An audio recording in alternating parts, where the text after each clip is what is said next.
En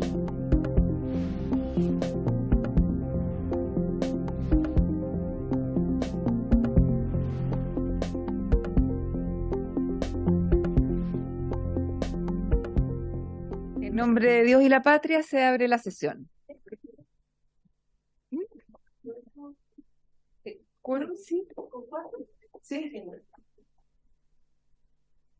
Bien. El acta de la sesión 47 se da por aprobada por no haber sido objeto de observaciones. El acta de la sesión 48 queda a disposición de la comisión. El secretario dará lectura de la cuenta. Gracias, señora presidenta. Se han recibido los siguientes documentos: un oficio de la Comisión para el Mercado Financiero, quien en respuesta a un oficio de esta comisión informa respecto de las medidas que se han implementado o que se van a implementar respecto de las personas con síndrome de Apert, atendiendo a la ausencia de huella digital que tal condición acarrea. Al respecto, dicha comisión ha tomado nota de la situación descrita en el oficio de esta comisión y sostiene que esto será analizado en mérito con la finalidad de evaluar su incorporación en posibles regulaciones futuras. Respuesta bien, respondieron, pero de forma bien lacónica. También se recibió una respuesta de parte del ministro de Agricultura a un oficio de esta comisión, donde se manifestó la preocupación por su inasistencia a la sesión especial que hizo la sala el día martes 5 de septiembre. Al respecto, contesta el ministro de que la invitación del secretario general a dicha sesión de sala le llegó el día anterior. Que no obstante ello, el día 5, que era el día donde se hizo la sesión, no pudo asistir, cosa que lo representó en un oficio con fecha 4 de septiembre. Sostiene que tenía compromisos agendados precisamente relacionados con el tema que se tratara en dicha sesión. Sostiene también que personalmente estuvo ese día entregando parte de las ayudas comprometidas por el gobierno en las regiones afectadas. Sin perjuicio, manifestó el total disposición de asistir a una nueva citación con la debida antelación a la respectiva citación. Dice que posteriormente le llegó una invitación para el 12 de septiembre a la cual asistió y pudo exponer el tema que se le había convocado. Y, presidenta, también se recibió una nota de la diputada Carolina Marzán, en donde hizo presente el nombre de la persona que va a hacer el homenaje, y se lo mandé al diputado, a Dimitri, se lo mandé a Dimitri para que estemos y confeccionemos la lista. Con este invitado, presidenta, son dos. Vamos solo en dos. Sí, exactamente, el suyo y el de Carolina. Todo atrasado. No, está bien. Está llegando.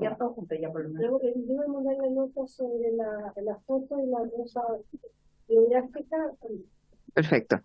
Gracias, señor secretario. Ofrezco la palabra sobre la cuenta. Diputada. Presidenta, buenas tardes.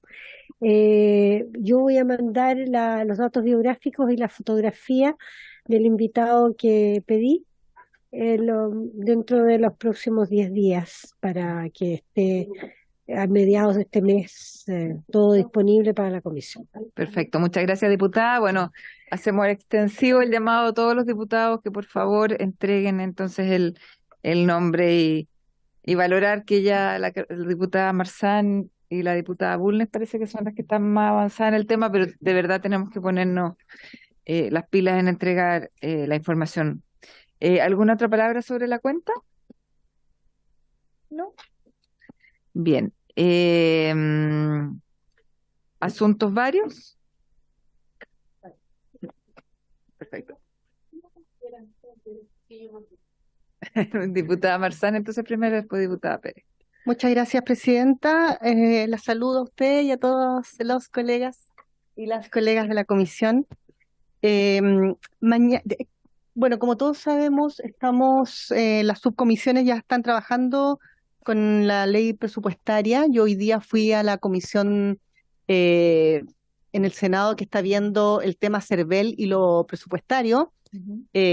para sorpresa mía, en el proyecto que hay para el próximo año no hablaba nada, no se hacía mención en absoluto del tema del voto inclusivo, ni siquiera el voto asistido, que eso ya está vigente hace mucho tiempo, pero para mi grata sorpresa, el director del CERVEL, cuando volví a explicar el tema del proyecto que estamos presentando, que la mayoría de los integrantes y las integrantes de esta comisión son patrocinantes, para mi grata sorpresa dijo que estaban evaluando, porque para CERVEL el voto inclusivo era importante como derecho humano, ¿ya? Entonces, la verdad es que fue bien sorpresivo porque la primera discusión o el primer encuentro que hubo en la Comisión de Gobierno Interior, eh, ahí está el diputado Trisotti, diputada, la presidenta de la comisión, la diputada Joana, eh, son testigos de que no hubo como mucho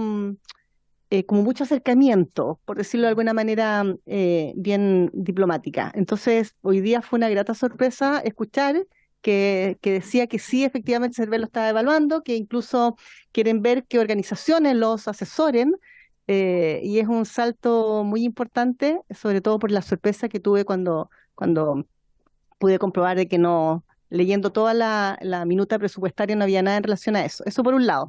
Lo otro, decirles que mañana de 10 a 13 horas se va a discutir eh, desarrollo social, ¿sí? Desarrollo social. Entonces, exacto, de 10 a 13 horas. Entonces, personalmente yo voy a ir, y eso quería contarles, para plantear un tema bien puntual, y no sé si usted me permite leer un fragmento de un texto que llegó del Centro de Discapacidad Esperanza Nuestra, que tiene que ver con las ayudas técnicas.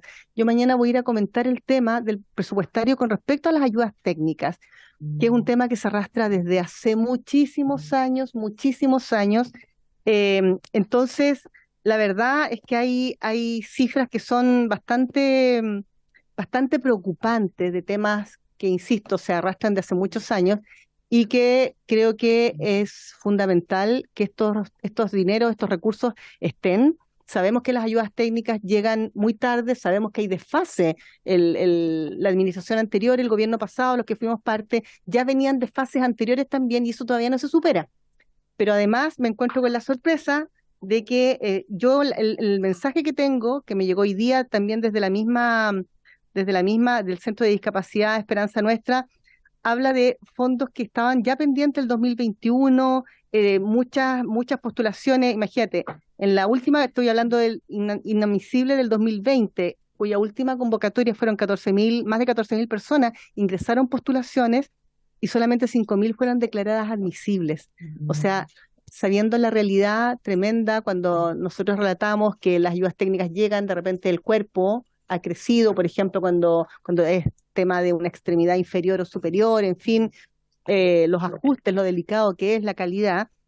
Entonces, es una realidad muy compleja, pero además, en relación, si bien está desfasado en fechas, porque está todo desfasado también, pero también ahora me llega un mensaje que me parece bien preocupante, de la misma persona, porque estamos obviamente en contacto, comentándome que este año empezaron a entregar las ayudas técnicas, pero por lo que he sabido, me manda la misma organización, la mayoría de los usuarios de sillas activas han devuelto las sillas porque son de mala calidad o no cumplen con lo que se les pidió, a Senadis, ¿ya?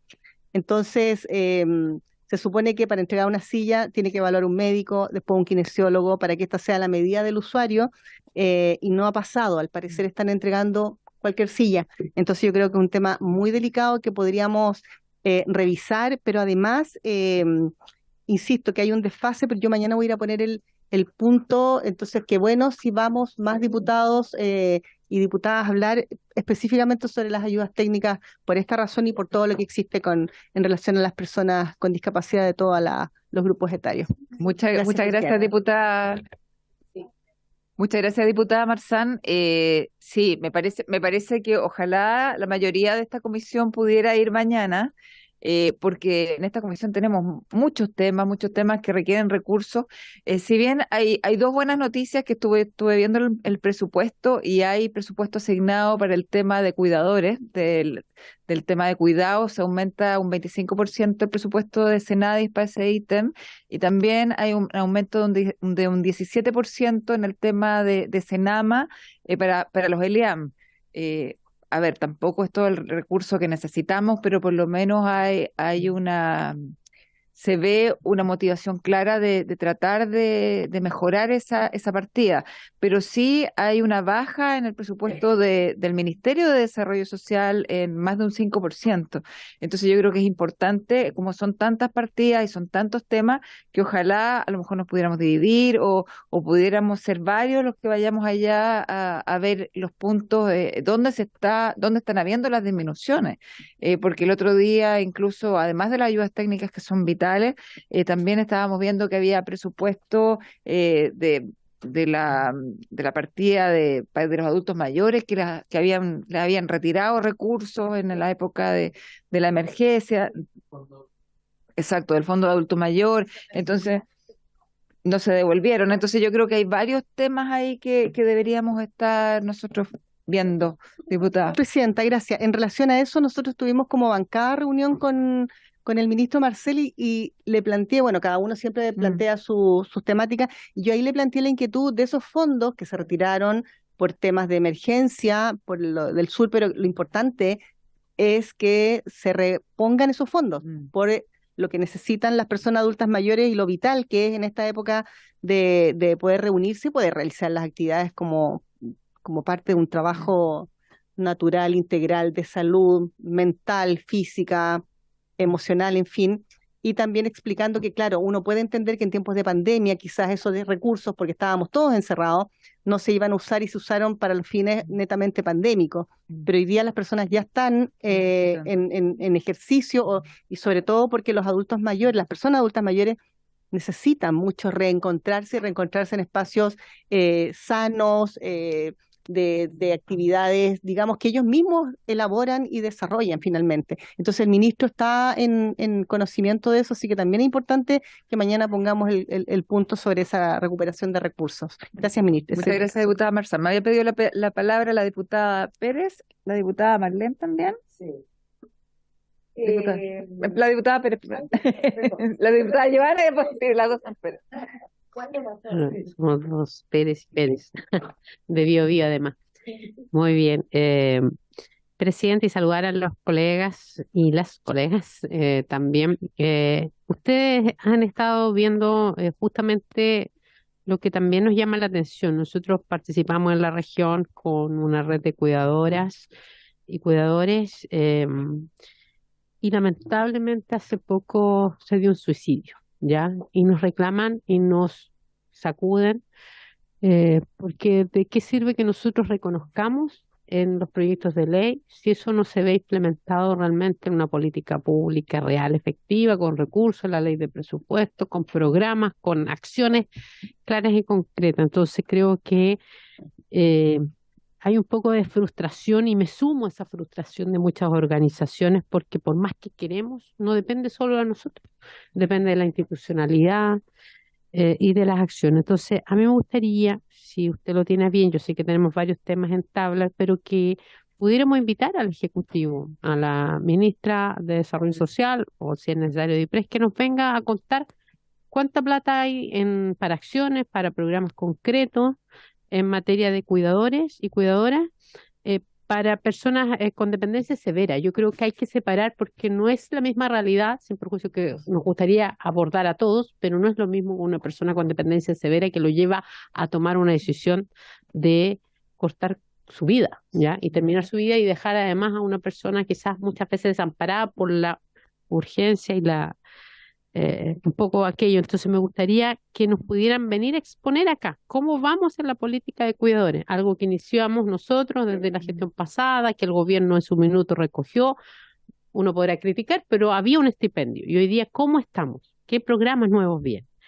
Y también en Senadi he recibido muchos reclamos que tengo regiones que tienen 1 o 2 funcionarios, no tenemos presencia provincial, para aprobarse una prótesis tiene que ir a terreno, pasan meses. Entonces, creo que ahí el gobierno tiene que hacer algo. Si bien si mantenemos un funcionario, bueno, tratemos de también ver si es que es posible descentralizar un poco más, sobre todo cuando hay regiones donde hay 33 comunas, por ejemplo, ya, o somos zona de rezago y hay recursos por el Plan Buen Vivir y se están quitando recursos por no ejecución. Entonces creo que hay programas que pueden ir un poquitito más en lo social y creo que no estamos canalizando bien los recursos versus la demanda que tenemos, especialmente en personas que lo requieren. Así que me gustaría si a lo mejor le podemos dar un breve espacio, Presidenta, de 10 minutos, que nos explique Senadis cómo viene, si es que sumó recursos, cuánta plata lleva gastada, si tiene problemas en su ejecución, para saber cómo ayudar. Nosotros podemos aprobar, rechazar partidas, presionar al Senado. No basta con que vayan a exponer allá. Creo que esta comisión tiene que tener esa mirada, especialmente cómo está Senadi y cómo está la red en materia de recursos y programa en cuidadores. Esa es mi petición específica. Gracias, Presidenta. Muchas gracias, diputada. Bueno, yo creo que sería importante que nos acompañara mañana, porque justamente lo que yo comenté antes, se dice que hay un aumento para el tema de cuidadores de un 25% en el presupuesto, que se traduciría alrededor de 19.000 millones, por lo que entiendo, pero sería bueno poder tener el detalle y ver cómo se va a gastar esos recursos. Sí. Ahí van a invitar, ¿no? Mis colegas. En la Comisión de Desarrollo Social viene el tema de Senadis y de Senama. Claro, en la de presupuesto. En la Comisión de De Presupuesto, presupuesto ya, la Comisión de Presupuesto, la mixta. la mixta de Exacto. presupuesto mañana va a Desarrollo Social y ahí dentro de Desarrollo Social está Senama y Senadis. Entonces ahí deberíamos, por lo menos nos deberían explicar cómo van a estar distribuidos los recursos y lo que yo tengo antecedentes preliminares es que en cuidado sube, pero en el total de desarrollo social baja. Entonces ahí es donde tenemos que tener ojo en qué es lo que está bajando justamente y para qué están siendo destinados los recursos a lo que está subiendo. Entonces, ojalá podamos ir mañana a escuchar y también a lo mejor invitar, por supuesto, para la próxima comisión o para la siguiente para que puedan venir a exponer. ¿Tomamos el acuerdo entonces? ¿Les parece? Acordado.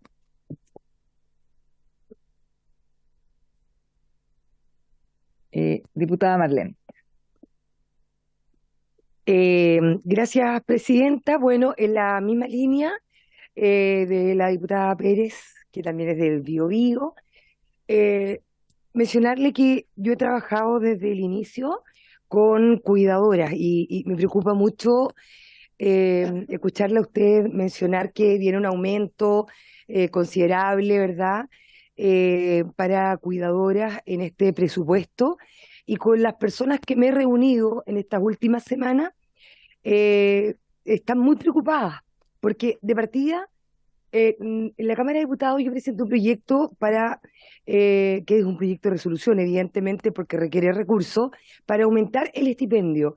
Y la verdad es que no está considerado un aumento en el estipendio y además de eso, las cuidadoras explican de que lamentablemente las prioridades dentro del sistema de cuidado que se anunció de forma muy rimbombante, que evidentemente alguien que cuida tiene muchas carencias y por lo tanto se ilusionaron muchísimo y hasta el momento no han visto realmente una política pública que de verdad llegue a ellas con las necesidades que tienen las cuidadoras de nuestro país.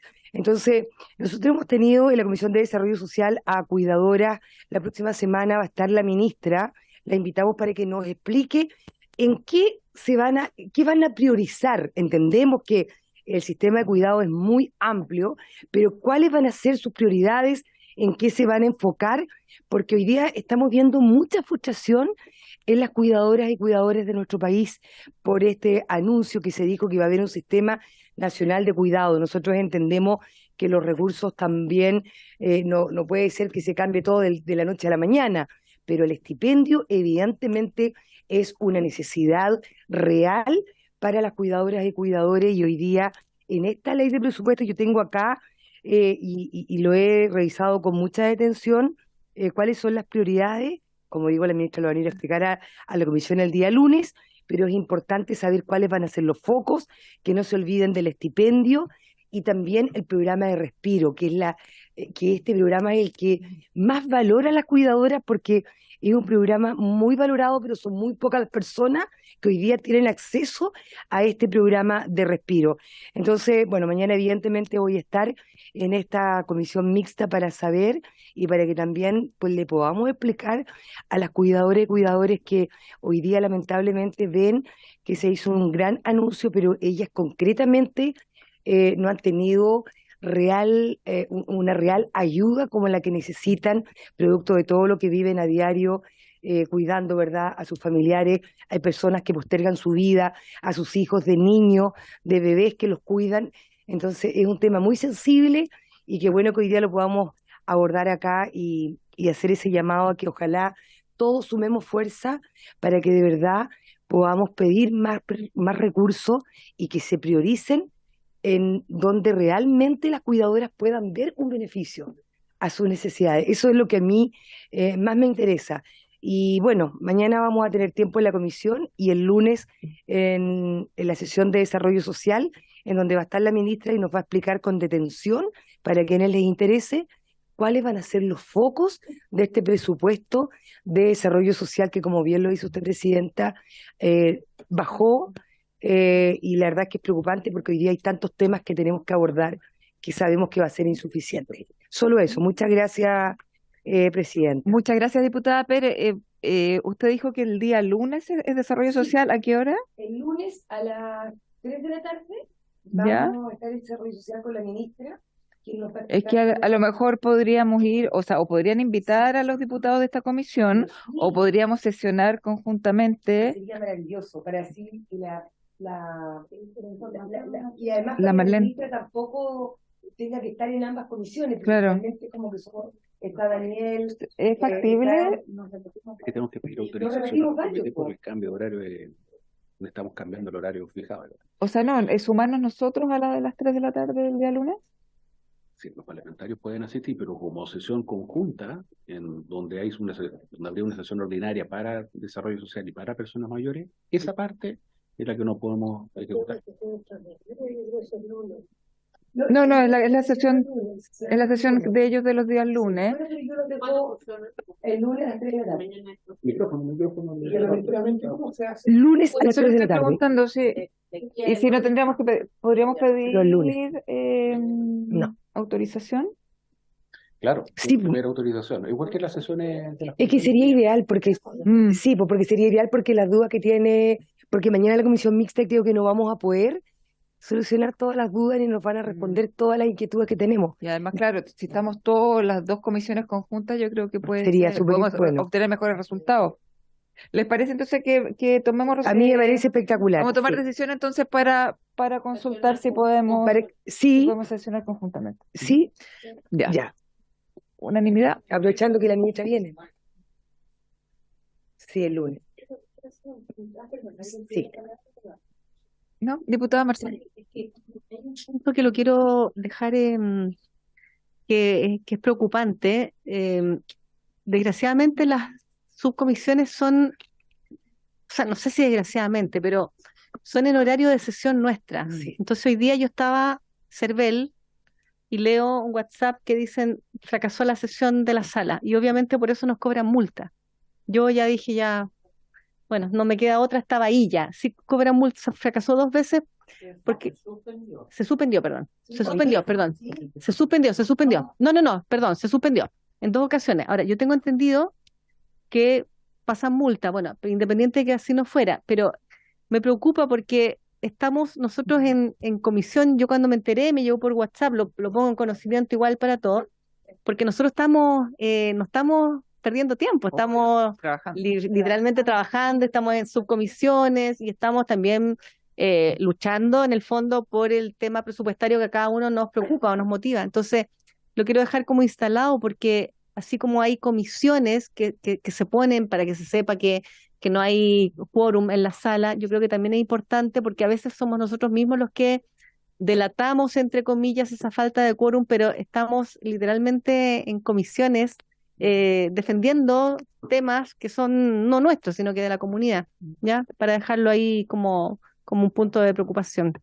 Gracias, diputada Marzán. Yo creo que hay que hacerlo ver a la mesa justamente para que haya autorización a los diputados que tengan al menos que se esté discutiendo de sus comisiones. Sí, porque no podemos. Sí. De hecho, Gracias, mañana vamos a diputada. ir, pero no vamos a poder toda la mañana. Claro. Eso. ¿Alguna otra palabra en temas varios? ¿Ah? ¿No? ¿No? Bien, pasamos entonces a la orden del día. Esta sesión tiene por objeto tratar la siguiente tabla: continuar con el estudio de las ideas matrices o fundamentales del proyecto de ley en segundo trámite constitucional que promueve el envejecimiento positivo, el cuidado integral de las personas mayores y el fortalecimiento de la institucionalidad del adulto mayor, correspondiente a los boletines 12.451-13, 12.452-13, 13.822-07, refundidos. Y este proyecto tiene simple urgencia. Para ello se encuentran invitados el presidente de FRUCAM, Región Metropolitana, y el secretario técnico de las mesas temáticas con la sociedad civil, Ronald Wilson. ¿Están telemáticos? No está presencial. Hay que hacer un papel. Perfecto. ¿Sí? Diputada Joana. Ahora es Giovanna, también tenemos. Sí, Primero Joana era Pérez. el apellido era el nombre, pero en fin. Ay, Presidenta, quería hacer un punto con respecto al proyecto en sí, ya que lo estábamos discutiendo con la diputada Bulne, con respecto al tema de las indicaciones, si es que quizás pudiéramos ir avanzando en propuestas, porque a mí me hizo sentido lo que comentó, no sé si lo puede decir, que tiene que ver con el tema legal, por ejemplo, que es uno de los puntos que habla el proyecto, y además otras inquietudes. Entonces quizás una cosa es escucharse a todos los invitados, pero a ver si podemos ir conversando, viendo en paralelo temas de indicaciones, viendo, no sé, también con los asesores del Ejecutivo, si vamos a coincidir con algunas indicaciones, como para ir colocando nuestras Avanzando. ideas y propuestas. Eso, Perfecto. Muchas Presidenta. gracias, diputada. Vamos a verlo entonces. Hola, Buenas tardes. buenas tardes. ¿Es de lo mismo? Sobre lo que está diciendo la diputada Humada, ¿cómo está? Sobre lo que está exponiendo la diputada Humada, a mí me ha preocupado, me interesa enormemente este proyecto de ley integral, ¿no es cierto?, de promoción del envejecimiento digno, activo y saludable, y lo estuve examinando. Aparte que, en mi opinión, es que así como está formulado, es más programático que efectivamente eficiente para promover el envejecimiento digno, activo y saludable. Creo que es un tema demasiado grande y este proyecto de ley lo veo muy programático, más que práctico. Pero como cada uno tiene su formación profesional y yo la mía, me fijé inmediatamente en título quinto, modificaciones legales, párrafo primero, acceso a la justicia. Y este es un tema que a mí me ha interesado enormemente porque en mi experiencia profesional veo las dificultades que tienen las personas mayores, aún activas y saludables, para acceder a la justicia.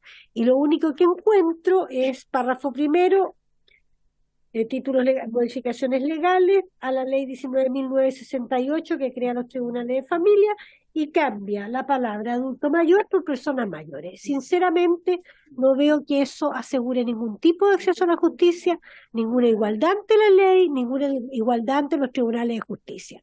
Si le cambio el nombre a las cosas, no significa que la tasa, porque le diga tacita, cambie de personalidad. Entonces yo creo que eso personalmente creo que es casi una burla, de verdad.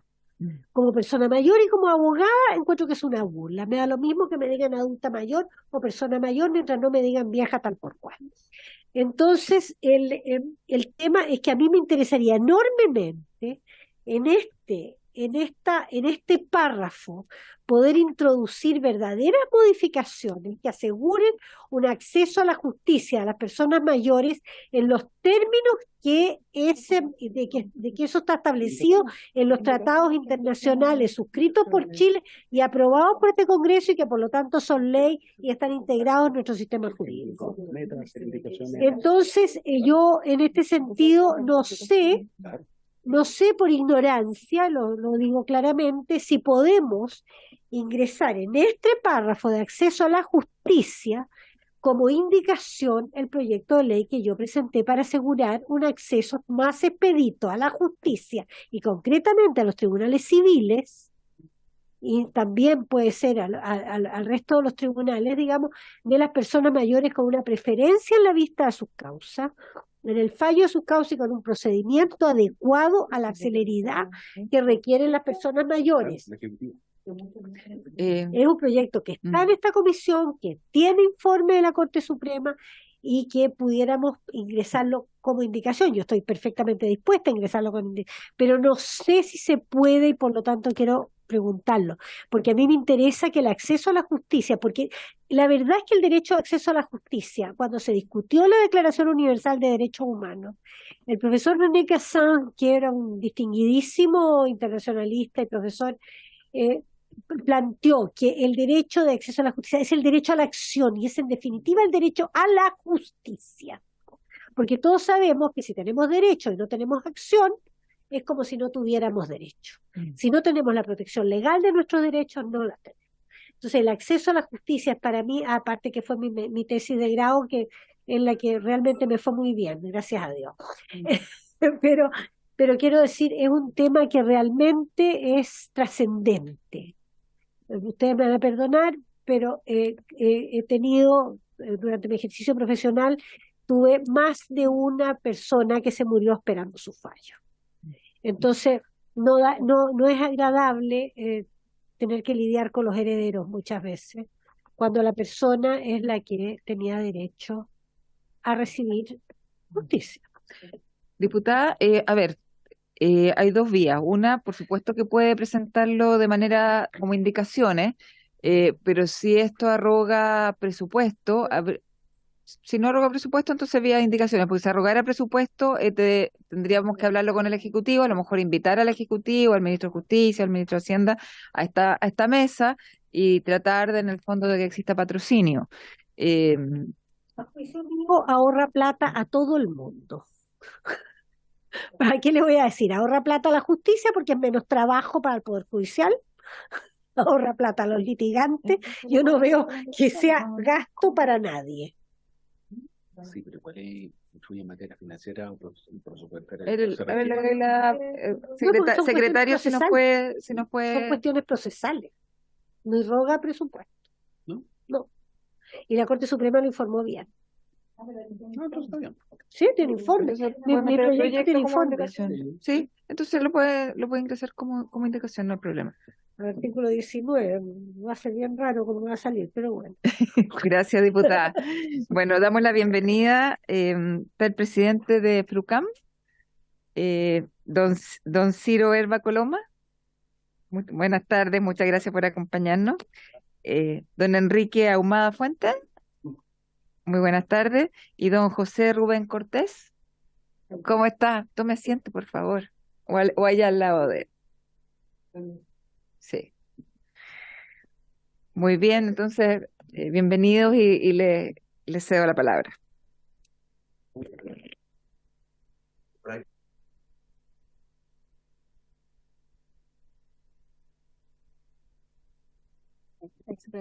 Todos cambian.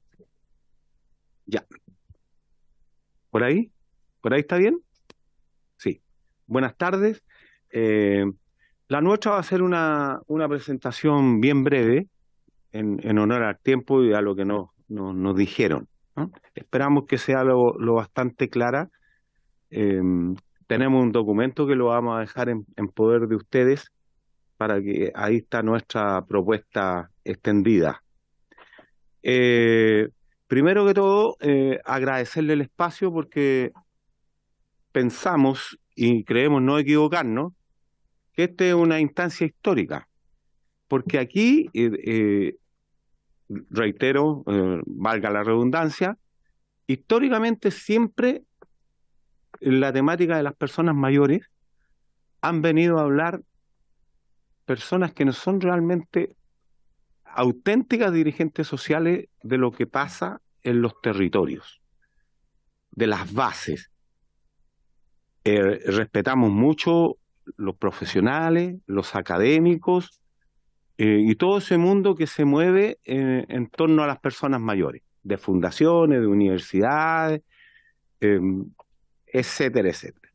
Y esta instancia, por eso la llamo histórica, porque es primera vez que tenemos la oportunidad, dirigente auténtico, que hay muchos, que puedan venir a presentar su problemática.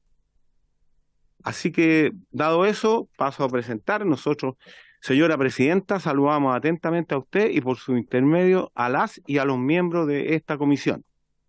Decir primeramente que somos la Federación Regional Metropolitana de Uniones Comunales de Clubes de Adulto Mayor, FRUCAM, y que además representamos a todas las federaciones regionales presentes en todo el país y agrupadas en la Confederación Nacional de Federaciones de Uniones Comunales de Clubes de Adulto Mayor, CONFUCAM.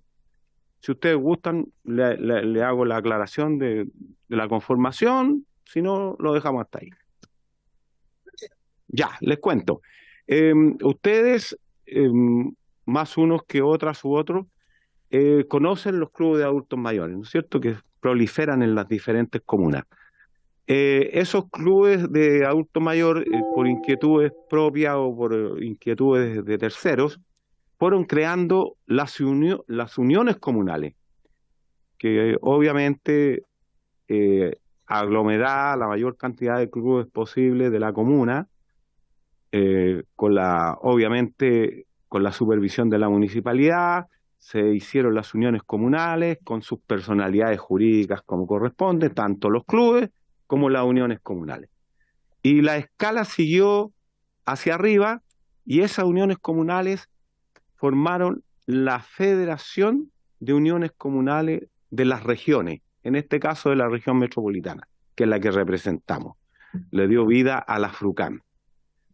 Y siguiendo con la inquietud más arriba, las federaciones formamos la Confederación de Federaciones a lo largo del país. Me tocó ser cofundador en el año 2016 de la Confederación y estuvieron involucradas en ese momento 12 regiones de las 14 que existían en ese momento, con sus respectivas federaciones.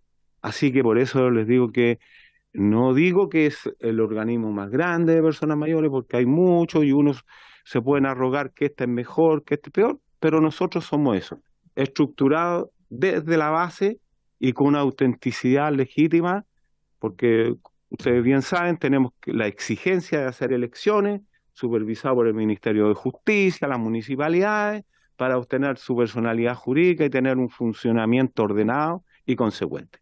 Eso somos nosotros. Le dejo la palabra a don Enrique Ahumada. Yo voy a leer este documento. Muchas gracias.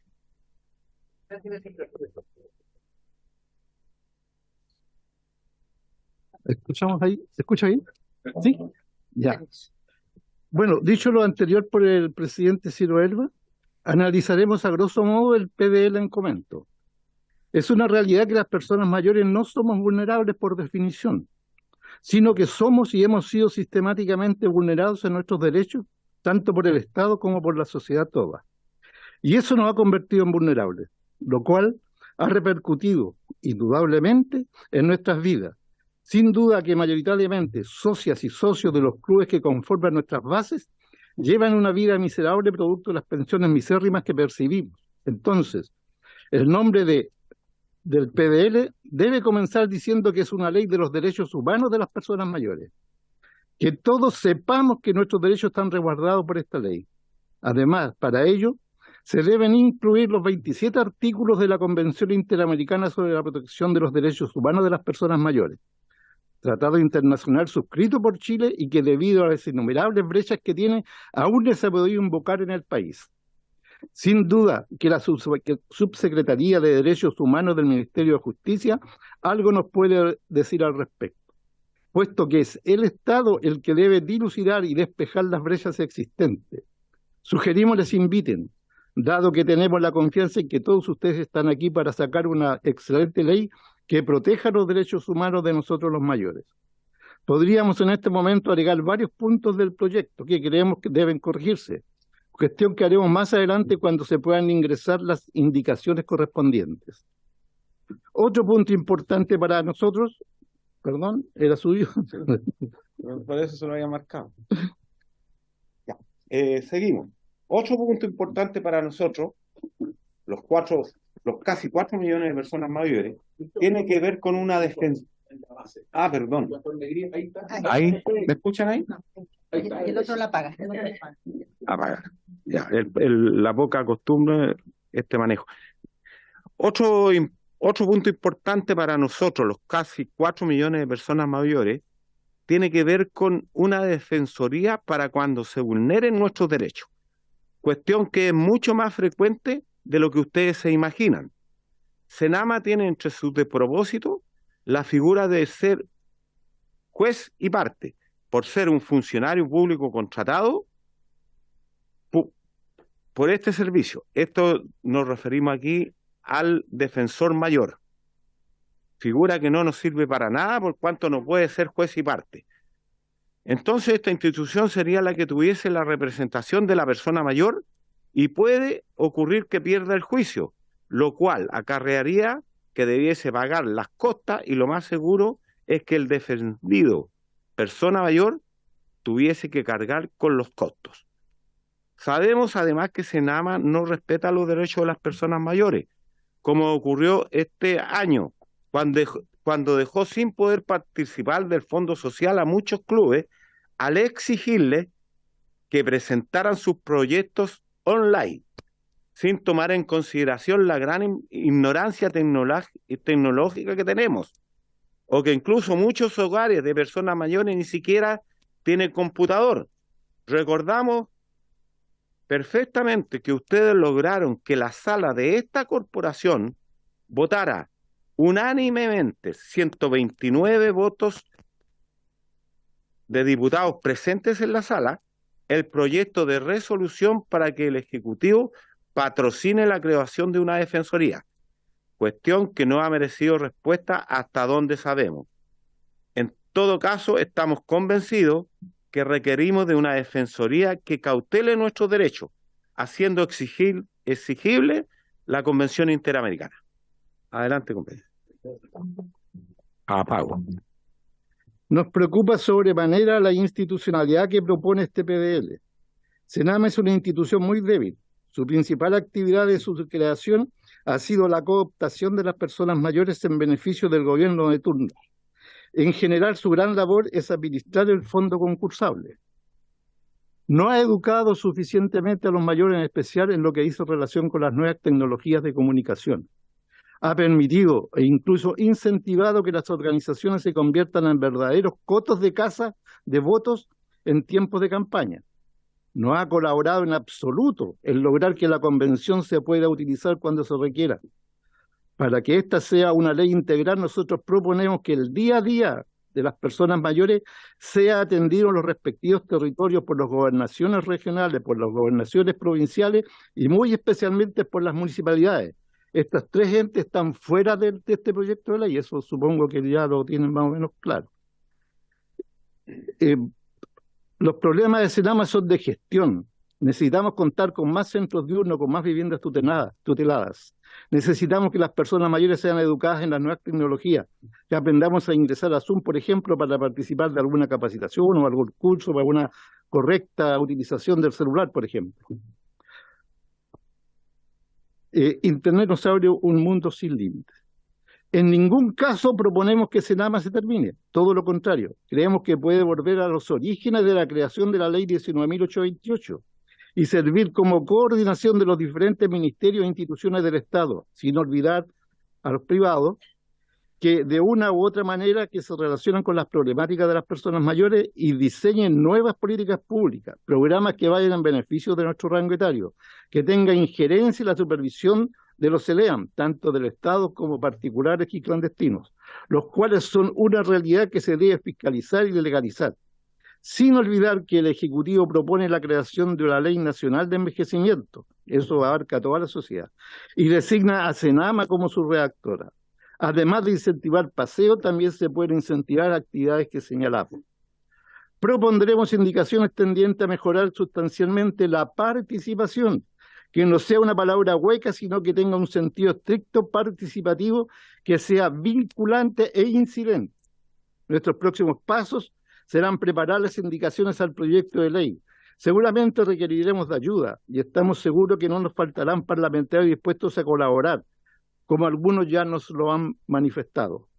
Señora Presidenta, muchas gracias por escucharnos y por su intermedio agradecer a las señoras parlamentarias y a los señores parlamentarios.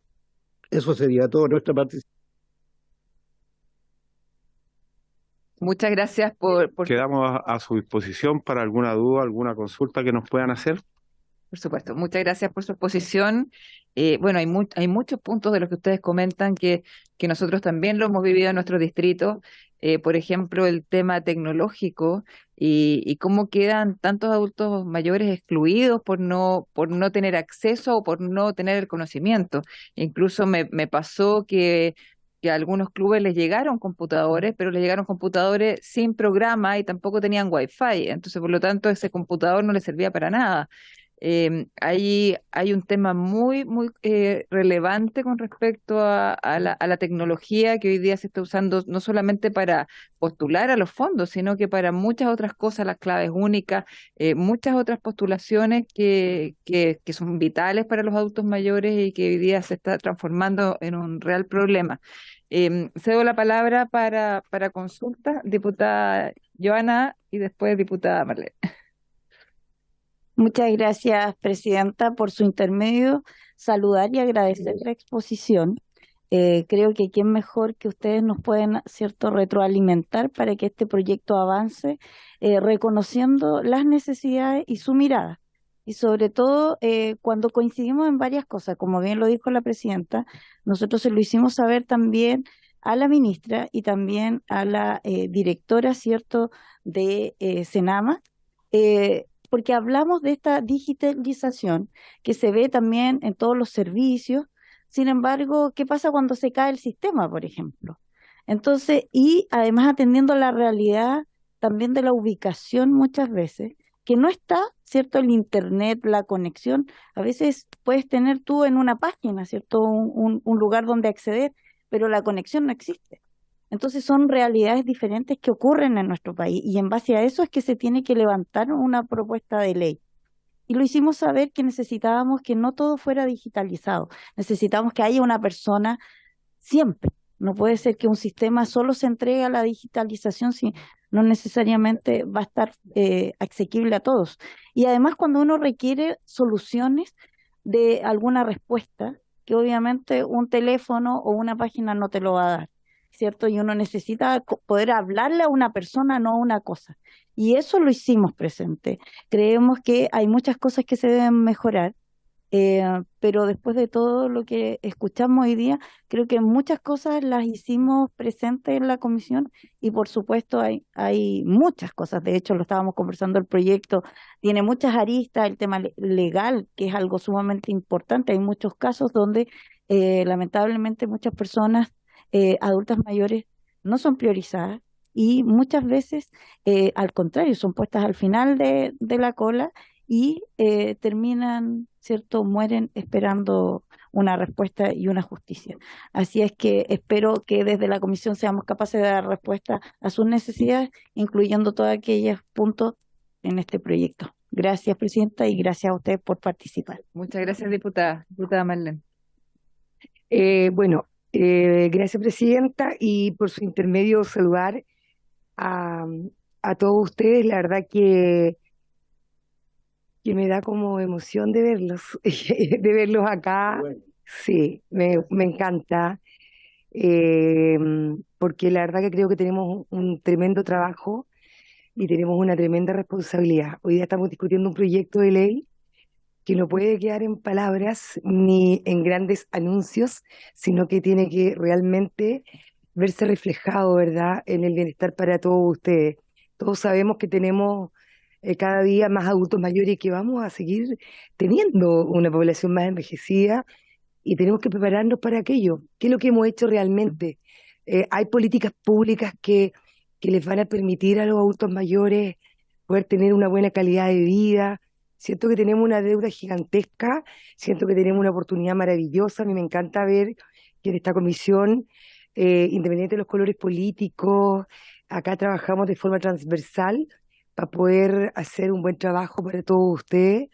Yo sé que hoy día hay como poca esperanza en la clase política, pero esta comisión es una comisión distinta, diferente, y vamos a colocar todo nuestro empeño. Yo sé que estoy hablando a nombre de todos quienes integran esta comisión para que de verdad este proyecto eh, se vea realmente reflejado en un beneficio para cada uno de ustedes.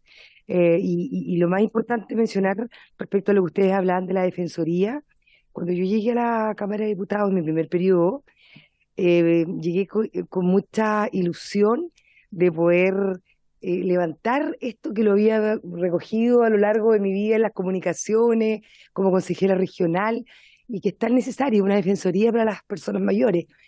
Y la verdad que en el presupuesto anterior, recuerdo perfecto que hice una indicación, pero lamentablemente acá se necesita recursos, y cuando se necesita recursos, no solo se necesita la voluntad de nosotros, porque yo creo que acá todos quisiéramos hacer políticas públicas para mejorar la calidad de vida de los adultos mayores, pero acá cuando hay recursos también tiene que ver con el Ejecutivo, con la disponibilidad de recursos que existen, etcétera. Pero váyanse tranquilos que por lo menos acá hay harta conciencia de que tenemos que trabajar de forma responsable y de manera transversal por las personas mayores o adultos mayores, como bien dijo la Mercedes. Yo creo que el nombre da lo mismo. Lo importante es que trabajemos para que ustedes realmente puedan tener una mejor calidad de vida, y todos los adultos mayores que tenemos en nuestro país, que son muchos y que vamos a tener muchos más. Solo eso. Muchas gracias, diputada Pérez. Diputada Marzán. Las ministras que le estaba diciendo, a fin de año se suman cada una más. Nos vamos sumando, nos vamos acercando. Sí, no, orgullosamente. Presidenta, qué importante es cuando las personas, las organizaciones, a las demandas o a lo que nosotros estamos legislando se les pone rostros, vida, nombres, porque yo siento que en general, esto lo hablo muy en general, al parecer el trabajo territorial que nosotros realizamos es muy desconocido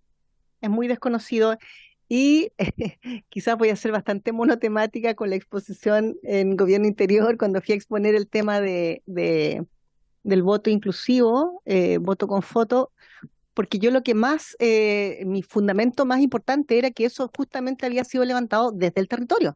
Eso no es la imaginación nuestra que inventa o crea o se quiere sumar más trabajo de la nada.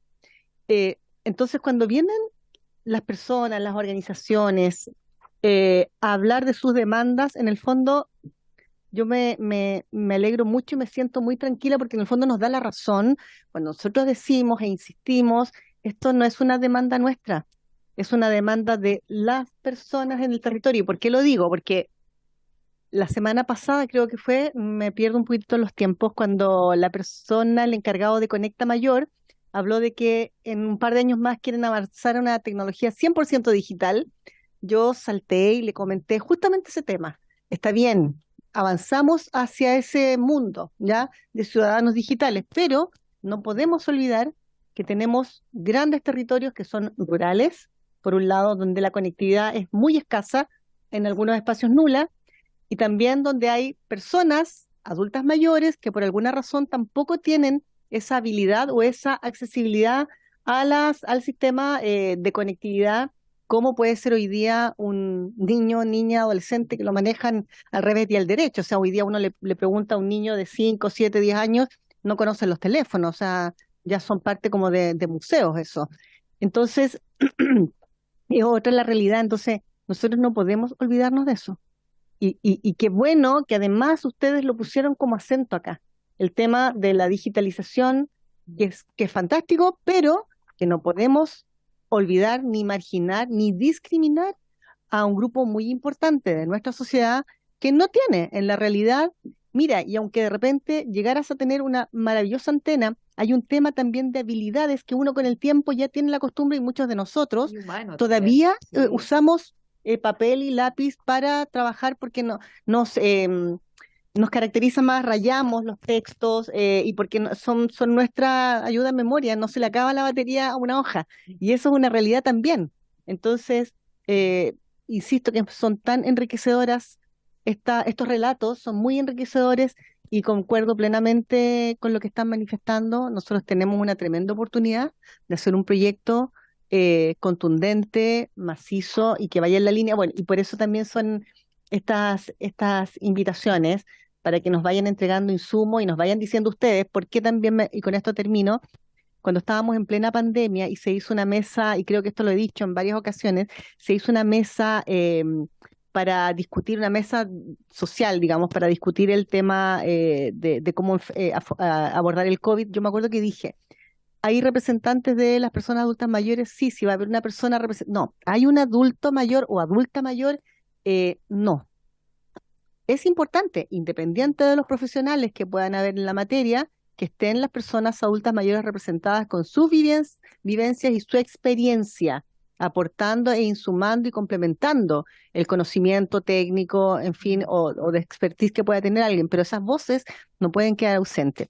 Muchas gracias, presidente. Muchas gracias, diputada Marzán. Ofrezco la palabra a algún otro diputado, por favor. Muy breve, saludar a todos los dirigentes importantes que tenemos acá en esta mesa, y voy inmediatamente al hueso de lo que ustedes fueron. Me quedan dos cosas dando vuelta. Uno, que ustedes hablaban de que el Cernán era juez y parte. Ustedes saben por qué tienen esa opinión. Y es una pregunta, digamos. Y lo segundo, como que no tuvieron una muy buena opinión del Cernam. Senama. Perdón, del Senama, quiero decir. Así lo escuché, ¿o no? Sí. Sí. Esas dos preguntas quiero saber si me puede responder por su intermedio, presidenta. Gracias. No sé si hay otra pregunta y ahí respondemos. ¿No? Bien, le doy la palabra. Sí, ¿por qué consideramos que en este momento existe la figura en Senama del defensor mayor, que es una persona que es abogado, abogada, que estaría para resolver los problemas judiciales de una persona mayor, pero que en la práctica no existe? O sea, porque lo que hace esa persona es derivar a los diferentes estamentos donde está el problema. Por ejemplo, si el problema es de vivienda, él le dice, vaya al Ministerio de Vivienda. Si el problema es salud, bueno, vaya al Ministerio de Salud. O sea, es una figura que no sirve para nada. O sea, así hablando Entonces esa es la figura que nosotros queremos reemplazar por la Defensoría. Y la otra pregunta que me hizo. Y tampoco tenga una muy buena evaluación De Senama. No, tal como lo expresó mi compañero en la parte, no estamos contra Senama. Estamos en que actúe, ¿no es cierto?, no como un cautelador de un colchón de votos de los gobiernos de turno, porque lamentablemente está puesto por el gobierno de turno del cargo de director o directora.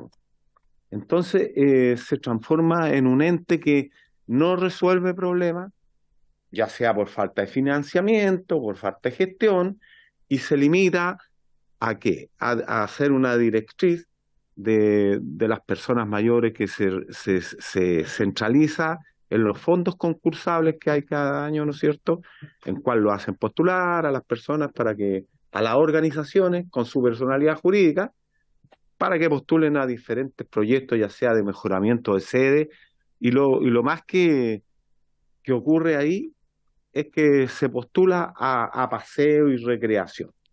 Esa es la finalidad del fondo concursable. Entonces, no es un ente que la persona mayor pueda llegar con un problema y de Senama vaya a tener una ayuda eficaz, porque no le corresponde tampoco. Si ese es el tema, no le corresponde por cómo está conformado su estructura. Es un decreto, ¿no es cierto?, que fue para, de una u otra forma, ir normalizando el quehacer de las personas mayores. Pero esto ya es un globo que fue creciendo, y se necesita un Senama, pero un Senama que actúe de otra forma, no con edadismo, ¿no es cierto?, tratando a las personas mayores como si no fueran capaces de tomar sus propias determinaciones. Porque después nosotros, lo que estamos haciendo aquí es un tema político, ¿no es cierto? Y desgraciadamente las organizaciones que están muy, muy arraigadas con el tema de las personas mayores no se tocan los temas políticos, obviamente porque no tienen la libertad para hacerlo, no tienen la autonomía para hacerlo. Y aquí nos tocamos con el tema del defensor mayor. Supongamos que el defensor mayor fuera una figura potente, que existiera y que estuviera preocupada. Y si la persona tiene un reclamo contra Senama, porque siente vulnerado sus derechos, si es contratado por Senama, si es funcionario Senama, se produce ahí una distorsión absoluta. No puede ser juez y parte de una causa. Entonces, es por eso que nosotros como FRUCAM pertenecemos a una alianza por la Defensoría de las Personas Mayores, un ente que está conformado tal como lo estoy expresando. Y es justamente crear un ente autónomo que no esté supeditado a las políticas del gobierno de turno, con plena autonomía, con financiamiento estatal, y que sea para, con y por las personas mayores. Eso es lo que estamos nosotros. Hay una propuesta legislativa que fue presentada. Sí, firmada acá por toda la comisión. Claro. Entonces, por eso nos referimos que a nosotros nos convoca, como organización perteneciente a esa alianza, nos convoca el tema de la Defensoría. Perfecto. Además del quehacer propio, ¿no es cierto?, de lo que es nuestra federación y nuestra confederación, que abarca otras temáticas también que están involucradas, las pensiones, la salud y todo el cuento. Hay una pequeña aclaración, de repente no nos da lo mismo persona mayor que adulto mayor. No por un tema de ego, ni de política, ni nada. Bueno, en el fondo política sí. Porque la Convención Interamericana de los Derechos Humanos, los 27 derechos que Chile suscribió y los transformó en ley el año 2017, habla de personas mayores. Y nosotros, como esa es una de las banderas de lucha nuestra, a todo nuestro quehacer le llamamos personas mayores. Porque como estamos con esa bandera de la Convención Interamericana, y que le habla absolutamente todo de las personas mayores. Eso es más o menos porque es un tema también político-social. Diputada Marzán, después le doy la palabra. Cortito, gracias, presidenta. Perdón.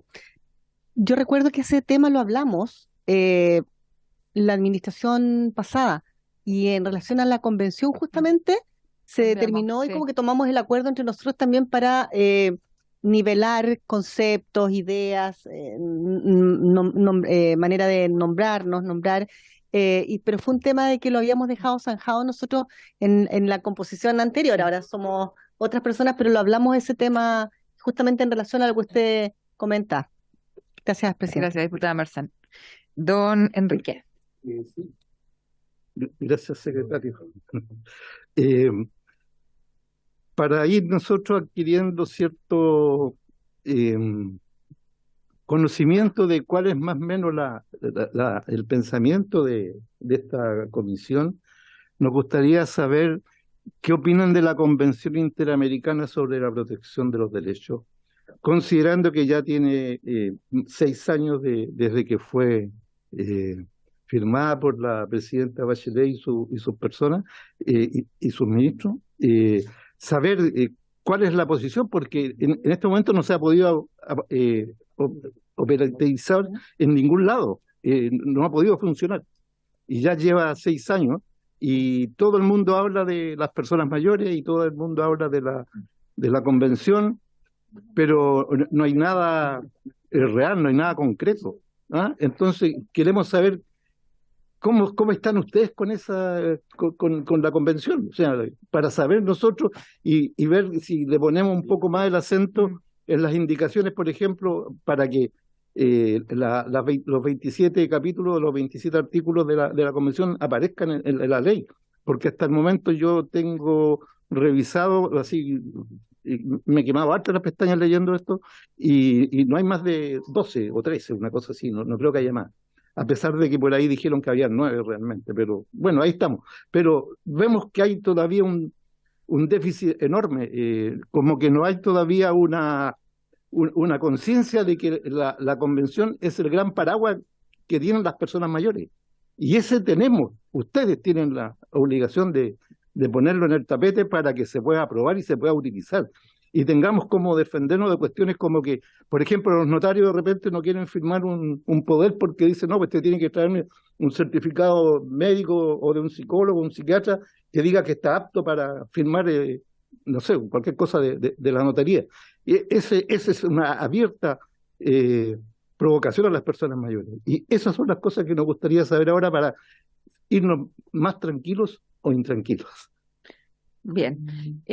Bueno, en este momento se está justamente discutiendo, evaluando, viene el proceso de indicación, o sea, en este momento lo que estamos viendo acá, este proyecto de ley es un proyecto de ley que se está reforzando, que se está reformulando, que falta todavía un proceso, así que obviamente va a salir mucho más consistente y más reforzado de lo que se está viendo en este momento.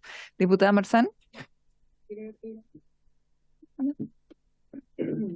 Gracias, presidenta. 2 cosas. Yo creo que lo primero, lo de los notarios, si es una realidad que bien podríamos hacer algo con respecto a eso. Oficiar a quien corresponda, invitar, que yo creo que siempre es bueno escuchar el testimonio. Sí. Sí. Bueno, en eso yo le puedo rebatir un ya. poco. Yo tengo experiencia en el ¿Ya? tema notarial. Siempre existe un porqué. En general se empezó a pedir estos certificados médicos porque justamente habían personas mayores que a lo mejor no estaban con sus facultades mentales tan bien y iban en el fondo con familiares o con personas que los hacían firmar ciertas cosas, sobre todo traspaso de bienes. Entonces nos encontrábamos después con familiares que los hacían firmar cosas y que realmente los dejaban desprotegidos patrimonialmente. O sea, les quitaban sus casas, les quitaban sus cosas, sus acciones. Entonces, por eso se generó esto de que empezaron a pedir estos certificados médicos, que también, claro, es algo que hemos discutido bastante acá. Hay veces que lo piden más allá de lo que deberían. Pero es un poco para proteger a esa persona. Y ahí es donde viene el tema de la defensoría del adulto mayor, donde debemos, es una delgada línea entre que se vulnere el derecho de la persona a ejercer su facultad a que se le estafe patrimonialmente. Esa es la respuesta. Diputada Marzano, usted estaba diciendo algo. Gracias, presidenta. Sí, yo lo había entendido como en los trámites comunes y corrientes, no en ese, que en ese entiendo, porque hemos también recibido muchas situaciones de justamente lo que decía la presidenta. Y con respecto a la pregunta que ustedes hacían, ¿qué pensamos? O en este caso hablo por mí, yo creo que sin duda es fundamental. Los cambios se hacen por ley, ¿ya? Porque finalmente si logramos avanzar en que se consagren los derechos de las personas adultas mayores, eso no va a cambiar. Ya no va a cambiar con el gobierno, las autoridades que son transitorias al igual que nosotros. Eso por un lado. Pero también hay una realidad que es súper lamentable y esto porque hay que ser bien amplio, sea esté uno desde el oficialismo o desde la oposición. Me ha tocado estar en ambos espacios. Pero yo siempre cuento, y creo que a lo mejor alguien más de la comisión fue parte en ese momento, cuando estaba la Comisión de Familia y Adulto Mayor, que era antes, se ingresó un proyecto que fue el único proyecto que nosotros logramos tratar de empezar a discutir con respecto a consagrar el derecho de las personas adultas mayores en la Constitución en ese momento, y se rechazó en la comisión. Se rechazó, y recuerdo perfectamente que el argumento que puso la persona que en ese momento era directora de Senama era que no era necesario el proyecto porque acá en Chile se respetaban los derechos de las personas adultas mayores. Entonces, independiente de todas las debilidades y fortalezas que puede haber en un espacio u otro, son temas que nosotros tenemos que resolver por ley, que yo creo que por eso estamos trabajando de manera bien intensa y bien apasionada y bien, como decía la diputada Marlene, de manera bien transversal, y logramos convocar acá voluntades y hacer fuerza, ya fuerza colectiva, con el trabajo que sabemos y tenemos conciencia de que tenemos que cambiarlo de esa manera, no por voluntad ni por programas. Tenemos que cambiarlo a través de una legislación que sea robusta, que sea integral, para que abarque todos los aspectos que sabemos que, más allá de que una convención que nuestro país ratificó hace 6 años atrás, sabemos que igual hoy día se siguen vulnerando los derechos de las personas adultas mayores. Sí, muchas gracias, diputada Marzán. Bien, bueno, tenemos que seguir con nuestra tabla, pero les agradecemos, don Ciro, don Enrique, don José, por haber estado con nosotros. Vamos a tener harto trabajo en entregar más insumos para indicaciones. También quedamos abiertos nos entregaron ustedes el informe que hicieron, y también cualquier duda, consulta o indicación que quieran hacer llegar, estamos abiertos a escucharlo. Muchas gracias. Muchas gracias. Muchas gracias a ustedes, pues. Sí, nos dejaron el documento, sí. Sí. ¿Cómo?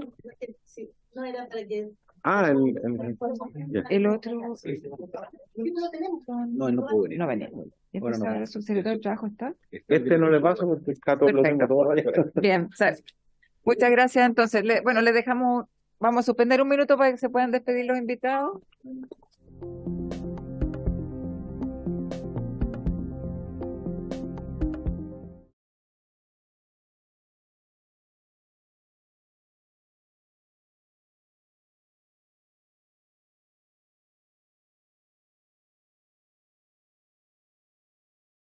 Del Trabajo, don Giorgio Bocardo Bossoni, para que informe sobre las modificaciones que se propone introducir al decreto número 64 de 2017 del Ministerio del Trabajo y Previsión Social, reglamento de ley 21.015 de inclusión laboral. Le doy la bienvenida y le cedo la palabra. Bueno, muy buenas tardes. Por su intermedio, Presidenta, saludar a todas las diputadas y diputadas de la comisión. Y para efectos de mi presentación, el objeto es poder presentar en líneas generales algunas de las modificaciones que se están llevando adelante al reglamento del decreto número 64, que establece la ley 21.015 respecto a materias de inclusión laboral, así como también fruto obviamente de una evaluación que hemos realizado como Ministerio del Trabajo, obviamente en el contexto además de una discusión que se está llevando adelante de modificaciones a esta ley. No sé cuánto tiempo tengo para presentar. La sesión termina a las 7:30. Perfecto. Okay. 10 para las 7. Necesito menos. No se preocupen, necesito menos tiempo, no se preocupen. Bien, entonces lo primero que hay que señalar que efectivamente nosotros como Ministerio del Trabajo y Previsión Social durante el año pasado, el año 2022, establecimos la necesidad de evaluar el funcionamiento de la ley de inclusión, así como también entender si efectivamente es de este decreto, el decreto 64, que lo que busca justamente es establecer los mecanismos de implementación y de fiscalización de la ley, se estaban llevando de buena medida, también entendiendo que también estaba la modificación que se hizo a la ley 21.015 que incluye el gestor de inclusión. Esto más considerando las oportunidades que me había tocado también aquí presentar en esta misma comisión, aspectos relativos a la inclusión laboral y también del trabajo que estábamos realizando con la Dirección del Trabajo, con la que también siempre se han establecido los elementos de dificultades que hay muchas veces para que esta ley se pueda fiscalizar. Entonces, en ese contexto, en un trabajo que realizamos junto a la Dirección del Trabajo y al Servicio Nacional de Discapacidad, establecimos una serie de elementos que nos permiten también justificar cuáles han sido las modificaciones que estamos estableciendo a este reglamento, que lo que busca justamente es facilitar la inclusión laboral de las personas con discapacidad, en particular sobre las políticas y capacitaciones en materia de inclusión. Cabe hacer notar que lo que concluimos de este informe que llevó adelante el Ministerio es que efectivamente muchos de los objetivos de la ley no se estaban cumpliendo a cabalidad, y existía un notable aumento de las donaciones a fundaciones y a organizaciones, lo que en principio en per se no es negativo ni positivo, pero daba cuenta también de las dificultades que se estaban llevando adelante de que personas se incorporaran a empresas de 100 o más, que emplean a 100 o más trabajadores y donde muchas veces se aplicaban medidas subsidiarias.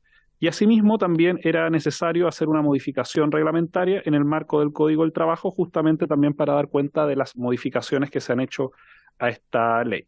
Solamente para que se hagan una idea, durante el año 2018-2022, alrededor de 10 instituciones concentraron cerca de 30.000 millones de pesos en donaciones, con una inserción proyectada de 5.000 personas.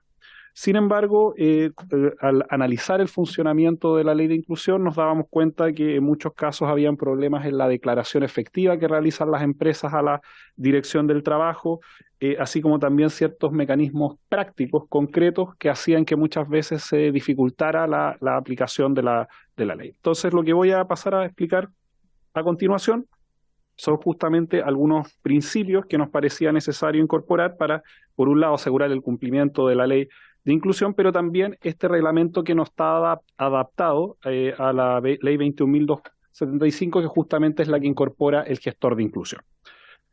Entonces, en primer lugar, nos encontramos con la dificultad que había en la forma de contabilizar el número de trabajadores de las empresas, y donde se propuso que se consideraran los 12 meses previos al 31 de octubre del año anterior a la comunicación electrónica. Hay que recordar que cuando una empresa notifica que tiene más de 100 trabajadores y notifica a la Dirección del Trabajo su cumplimiento, tiene que comunicarle a la Dirección del Trabajo efectivamente cuántas personas ha contratado por la ley de inclusión, o si va a adoptar alguna modalidad que implica, por ejemplo, contratar servicios a través de terceros, o si se va a aplicar va a establecer alguna medida compensatoria como la donación.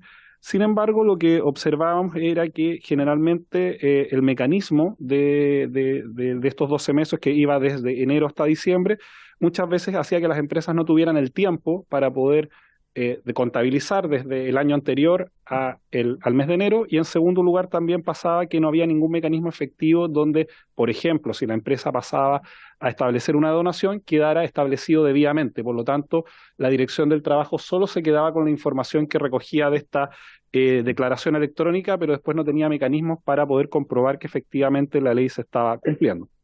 En ese sentido, lo que estamos haciendo es dar el plazo de corridos desde hasta el 31 de octubre y dar el plazo de noviembre y diciembre para que las empresas puedan recopilar y analizar los antecedentes para realizar en el mes de enero siguiente la comunicación electrónica, y en caso de que se encuentren habilitadas, invocar el cumplimiento dentro de medidas alternativas.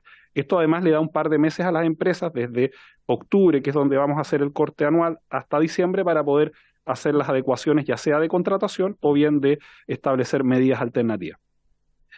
Sin embargo, hay que señalar que como estas modificaciones se realizaron en el año 2023, se estableció un transitorio donde exclusivamente para el año 2023 el periodo de contabilización corresponde a los 10 meses previos al 31 de octubre. En consecuencia, la comunicación electrónica de 2024 considera el intervalo entre el 1 de enero y el 31 de octubre del 2023. En adelante, lo que correspondería es el año desde noviembre a octubre del año corrido. Un segundo elemento que estamos modificando es las exigencias que declarar en la comunicación electrónica, que en este caso lo que estamos pidiendo es el número de trabajadores de cada uno de los meses considerados para el cálculo del promedio de trabajadores, y en vez de establecer un cumplimiento mensual, es decir, por ejemplo, si una empresa en un mes tenía 110 trabajadores y tenía que adecuarse a la ley, pero un mes siguiente tenía 90 trabajadores, la ley el promedio con el cual se calculaba hacía que mes a mes se estableciera el cumplimiento de la ley. Y lo que estamos estableciendo es que del año anterior se establezca un promedio, y a partir de ese promedio nos aseguremos que el cumplimiento de la ley se haga anualmente y a partir de la variación que tuvo el año anterior. Esto con el objetivo también de fomentar a fomentar y asegurar que, por ejemplo, si en un mes específico una empresa podía tener, no sé, 98 trabajadores, eventualmente podía decir este mes no tengo que dar cumplimiento a la ley porque no tengo de 100 trabajadores adelante, y como ese mecanismo no era claro y se hacía mes a mes, nos pareció más razonable tener un promedio anual con el objetivo de asegurar como esa referencia como marco para el cumplimiento de la ley y como mecanismo para calcular efectivamente el 1%.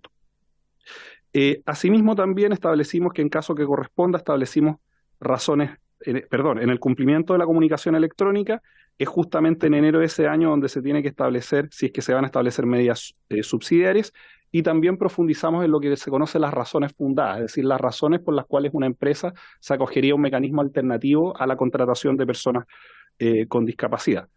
Asimismo, si se utiliza la medida de ejecución del contrato de prestación de servicio, con empresas que tengan contratadas personas con discapacidad, establecemos la obligación de informar mediante cédula de identidad que esos trabajadores estén específicamente prestando servicio a la empresa.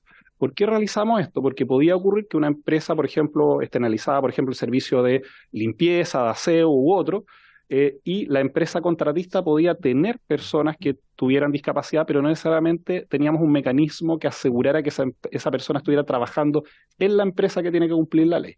Entonces aquí lo que estamos haciendo es que exigirle a la empresa que tiene que cumplir con el mandato, que informe de cuáles van a ser los RUT de esas personas de la contratista que van a estar trabajando en la empresa, y con esto la Dirección del Trabajo no solamente sabe que las personas que están desempeñándose cumplen, sino que puede hacer el cruce con el registro de discapacidad y con eso asegurarse que efectivamente una empresa contratista proporcione una cantidad de personas de trabajo y que éstas cumplan con la ley. Si se utiliza la razón fundada de falta de postulantes, que esta es una razón por la cual una empresa podría decir que necesita contratar un determinado puesto de trabajo y no llegan personas con esas características, eso podría ser causal de adecuarse a un mecanismo alternativo. Aquí nosotros lo que estamos estableciendo es que, independiente del mecanismo a través del cual la empresa presenta una oferta de trabajo, esta oferta de trabajo tenga que estar también publicada en la Bolsa Nacional de Empleo. Esto con el objetivo de que nosotros podamos hacer seguimiento a esa contratación y saber que efectivamente la oferta se realizó y que en este caso no llegaron postulaciones con personas que presentaban discapacidad, y por lo tanto asegurarnos que efectivamente cuando se invoque la causal de medida alternativa se haya hecho efectivamente la postulación a través de un mecanismo que es verificable. Lo que les estoy tratando de transmitir que nosotros lo que hicimos a través de establecer especificaciones en la comunicación que hace la empresa de manera electrónica con la Dirección del Trabajo, nosotros tengamos mecanismos verificables para irnos asegurando lo que nos dice la empresa en la comunicación electrónica se cumpla de manera efectiva, porque de lo contrario tenemos que estar, solamente para que se hagan una idea, del total de las empresas que podrían acogerse que quedan dentro de la ley de inclusión laboral, solamente 1/3 realiza la comunicación electrónica. Por lo tanto, potencialmente nosotros podemos fiscalizar un grupo limitado de estas empresas. Entonces, por un lado, le estamos exigiendo a las empresas que nos detallen de manera más específica los distintos mecanismos que la ley exige, con el objetivo de poder hacer inmediatamente los cruces con las bases de datos y saber si efectivamente esa persona se encuentra en el registro, si la empresa contratista cumple con las condiciones, o bien que la oferta laboral haya tenido o no tenido personas disponibles. Esto justamente con el objetivo de, primero, asegurarnos que las empresas como primera opción contraten, y en caso de que que se establezca alguna de las causales de razones fundadas, se pase al mecanismo de donación alternativo. Esto a partir también de haber participado en esta comisión y donde varios de los aquí presentes nos planteaban esta dificultad de que la ley cumpliera como en primera instancia la inclusión laboral y como segunda instancia los mecanismos de donaciones. Asimismo, también se establece inmediatamente que el número de contratos vigentes que mantienen con personas con discapacidad o asignatarios de una pensión de invalidez, el nombre y cédula de identidad del trabajador de la o el gestor de inclusión laboral. Hay que recordar que hoy día las empresas van a tener que contar con un gestor de inclusión que trabaja directamente en la empresa y que además tiene que estar certificado a través del organismo competente que es Chile Valora, y las políticas en materia de inclusión que se refieren a la ley 21.275, que son los planes de inclusión laboral, la política de inclusión que tiene la empresa.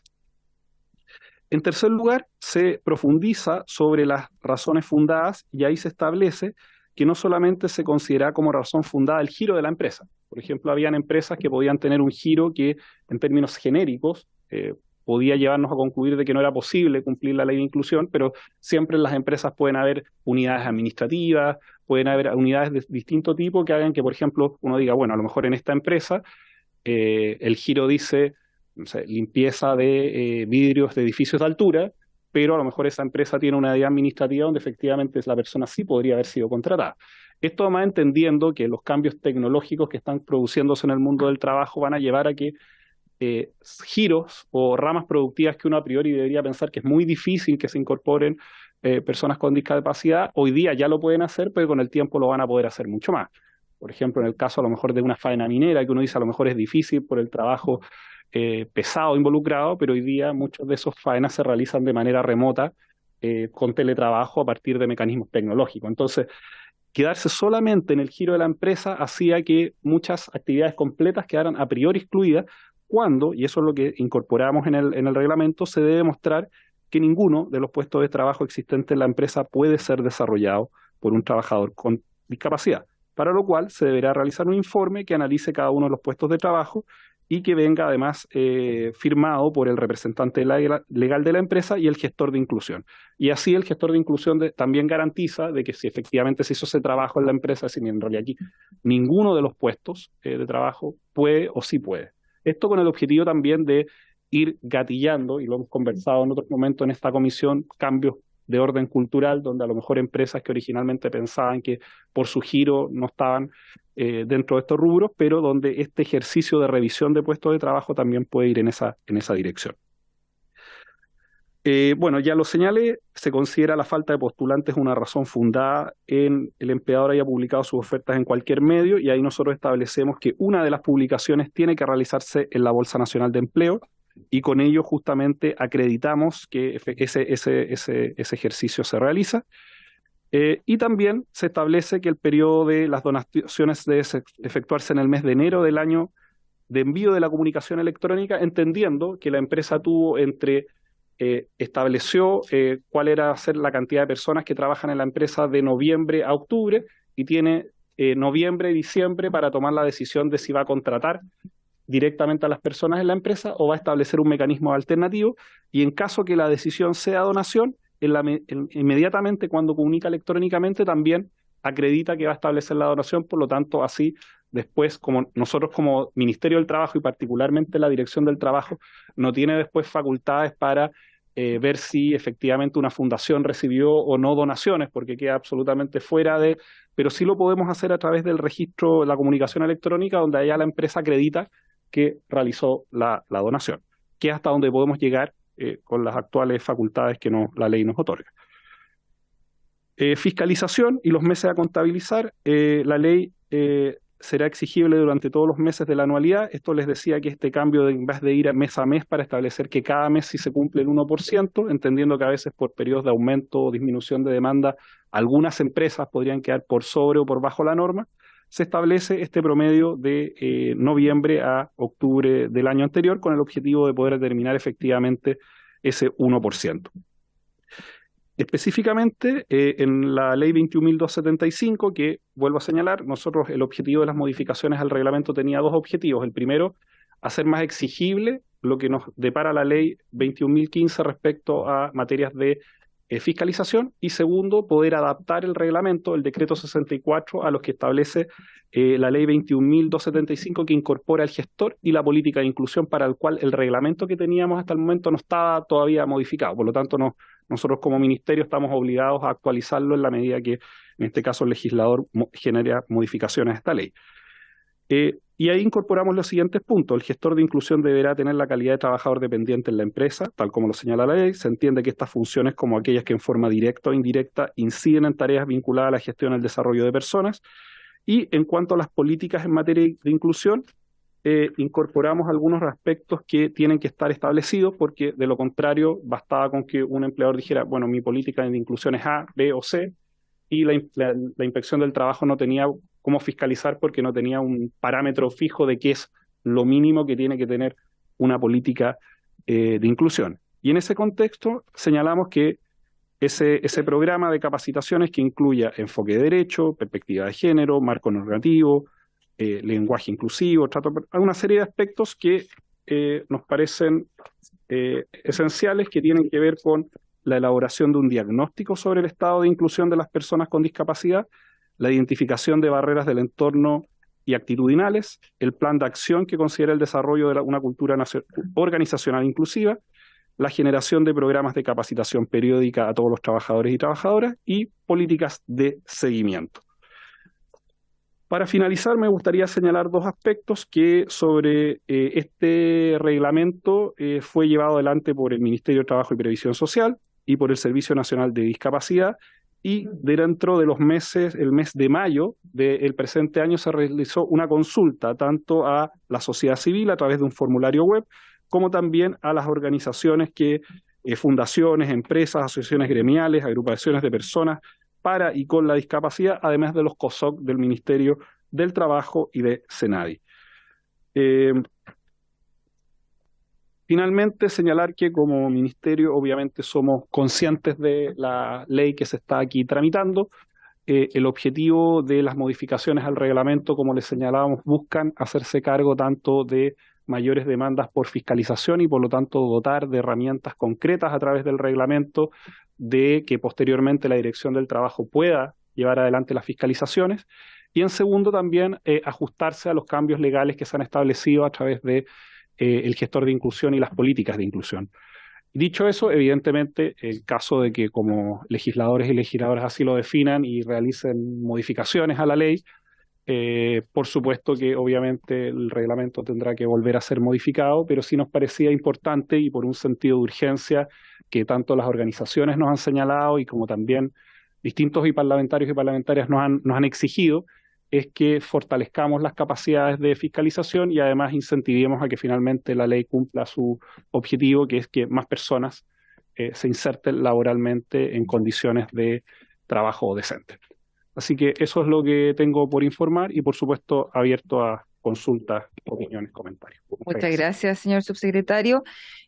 A ver, a esta comisión le asaltó la duda sobre el decreto 64, justamente por lo que usted se refiere de que en esta comisión ya se aprobó el nuevo proyecto de inclusión, se aprobó en la sala, está con urgencia desde el 12 de septiembre en el Senado, por lo tanto falta muy poco para que este proyecto pueda ser aprobado y pueda ser promulgado. Entonces, al faltar tan pocos meses para que esa ley se promulgue, justamente poner un reglamento en estos momentos genera mucha incertidumbre y va a ser entre que ustedes lo saquen en el fondo a la luz y hagan la capacitación a las empresas y lo pongan en marcha, ya van a tener una nueva ley encima y a lo mejor van a tener que modificar este decreto.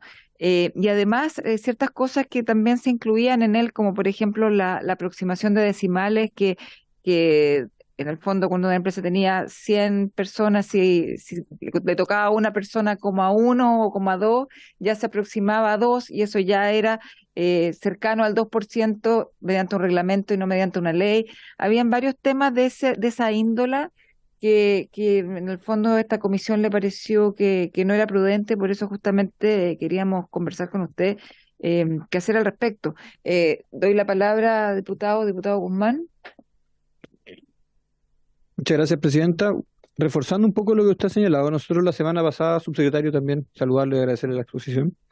Recibimos en esta comisión a la fundación, eran varias fundaciones, pero que particularmente se referían a este decreto y nos hacían ver algo que a ellos les parecía llamativo y que a nosotros también nos hace bastante sentido saber cuál es la respuesta y que tenía que ver con lo que señala la presidenta. Aquí teníamos una interpretación reglamentaria a través de un decreto que en definitiva hacía una aproximación al 2%. Es decir, cuando el número de trabajadores fuera superior a, pongamos el ejemplo, a 150, se establecía que era un 1,5 de trabajador y por tanto la aproximación era al número superior.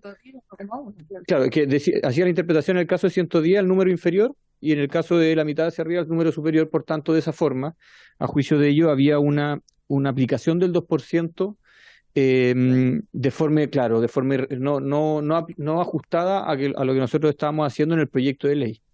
Además, lo también novedoso es que esto era solamente aplicable al sector público y no al sector privado. Perdón, al sector privado y no al sector público, que justamente fue parte de la discusión que tuvimos en esta comisión, cómo avanzábamos en el sector público considerando los bajos índices de cumplimiento versus el sector privado que sí estaba en su gran mayoría cumpliendo. Eso por una parte, y en la práctica, subsecretario, saber cuál es la aplicación. O sea, una empresa que tiene 170 trabajadores, ¿tiene que tener uno o tiene que tener dos? ¿Ya? Y lo dejo así en forma...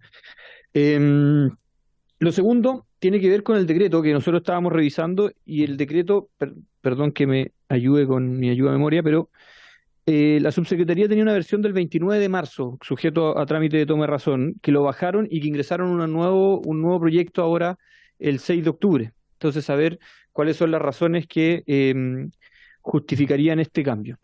Y lo tercero, usted, subsecretario, señalaba que ahora ya no iba a ser mensual el cumplimiento, sino que iba a ser un promedio anual.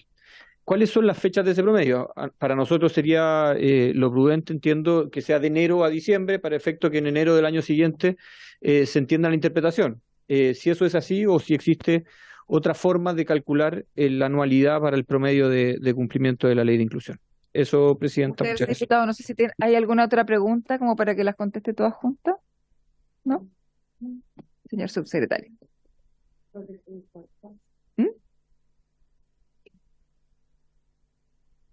Ya, bueno, agradecer todas las preguntas. Lo primero, efectivamente, nosotros cuando comenzamos este proceso de trabajo en el año 2022, exactamente en julio del 2022, no teníamos a la vista efectivamente la capacidad y los tiempos y la temporalidad con la cual los proyectos acá en el Congreso y siempre se aprueban, y por lo tanto nosotros lo que estábamos haciendo era ajustar el reglamento a las modificaciones legales ya aprobadas y vigentes, ante las cuales, como les señalaba, las organizaciones en general de la sociedad civil nos han planteado por muchas maneras, por muchos informes, por muchos estudios que ustedes han recibido y expuesto, de que habían una serie de falencias que había que subsanar. Una alternativa podría haber sido, bueno, esperar un tiempo que, como decíamos, no controla ni depende exclusivamente del Ejecutivo los resultados de esta ley, que probablemente va a tener algunos transitorios, tiempos de aplicación, y por lo tanto significan dos dificultades, que esto es lo que les quiero transmitir, que es lo que buscamos, que fue lo que finalmente nos lleva a decir: sabemos que hay una tramitación que creemos que en general va en línea con las leyes anteriores, que la complementa, que las profundiza.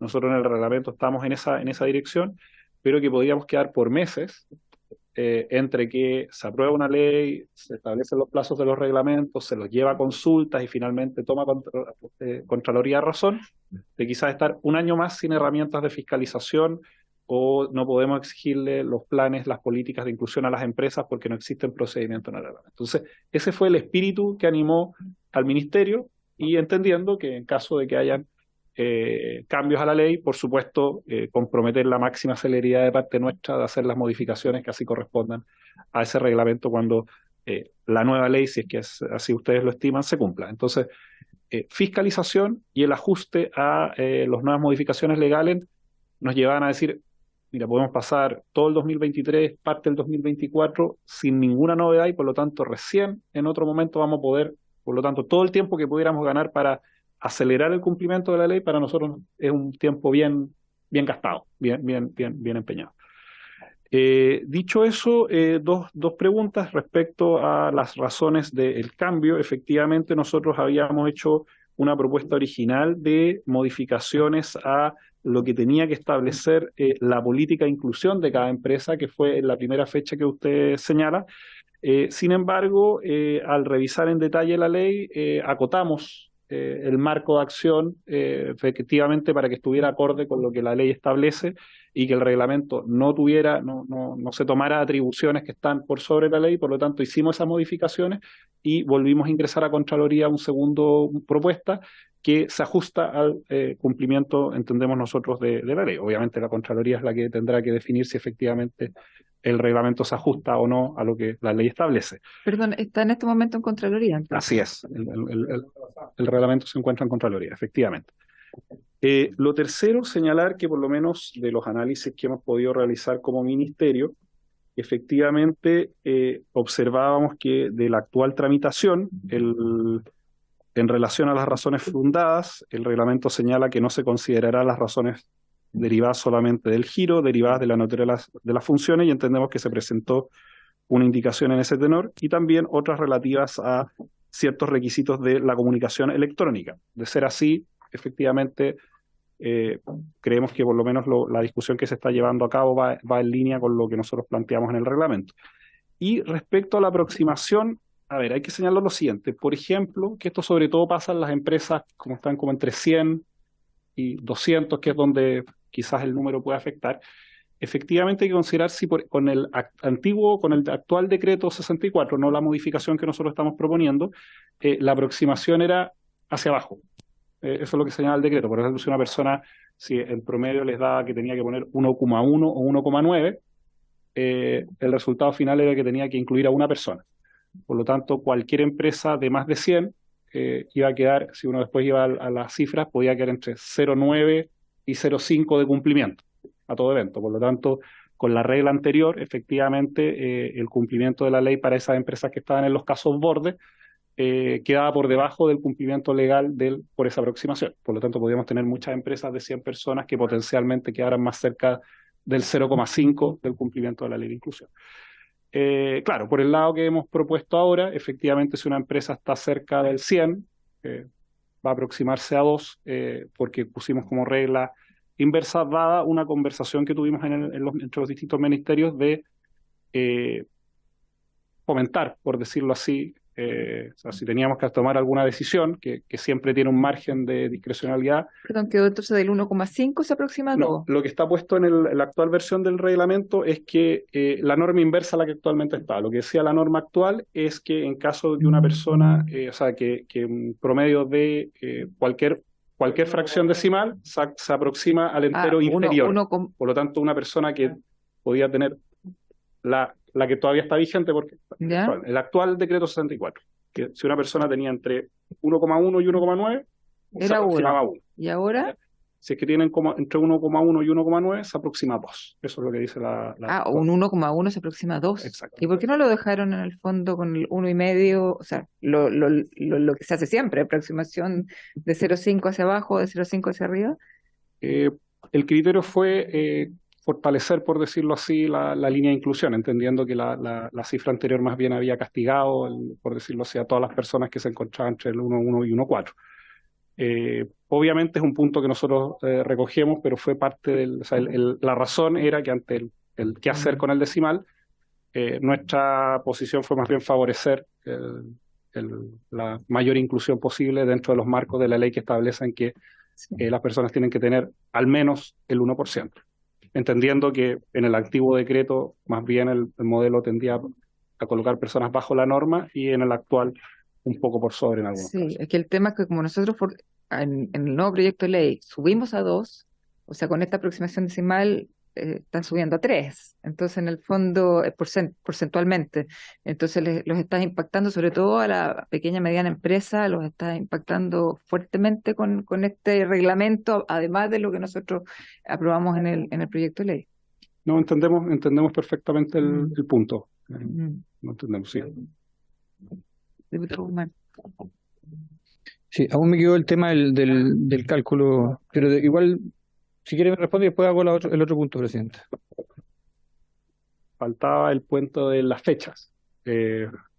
Dos cuestiones. La primera es que, vuelvo a insistir, nosotros pasamos de una, por decirlo así, exigencia y fiscalización mensual, es decir, al cumplimiento mensual de 100 o más trabajadores, el cumplimiento de la ley de inclusión, y menos de 100 el no cumplimiento, o sea, la no necesidad de cumplir, y por lo tanto la fiscalización operaba también mensualmente. Nosotros lo que quisimos establecer fue más bien el promedio, y a partir de ese promedio anual establecer la línea base para el año siguiente. Eso fue lo primero. Y lo segundo es que en vez de establecer lo que pareciera más evidente de la base anual de enero a diciembre, ¿ya? lo cual significaba que inmediatamente, o sea, perdón, de enero a diciembre, lo cual significaba que ya en enero del año siguiente se tenía que informar el nuevo año y le informaba a la Dirección del Trabajo. Nosotros establecimos una base de noviembre a octubre. ¿Ya? Es el mismo año, pero cuya base de referencia está levemente desplazado, con el objetivo de resolver un problema operacional práctico, que entre que la empresa establecía la línea base y finalmente declaraba en enero a la Inspección del Trabajo cuál era la dotación y a qué mecanismo se iba a establecer. Entre diciembre y enero prácticamente no había ningún momento, y por lo tanto lo que quisimos más bien es darle espacio a las empresas en el mes de noviembre y en el mes de diciembre para que pudieran primero tener claridad respecto a la dotación, pero lo más importante es saber cuál iba a ser finalmente el mecanismo que iban a adoptar.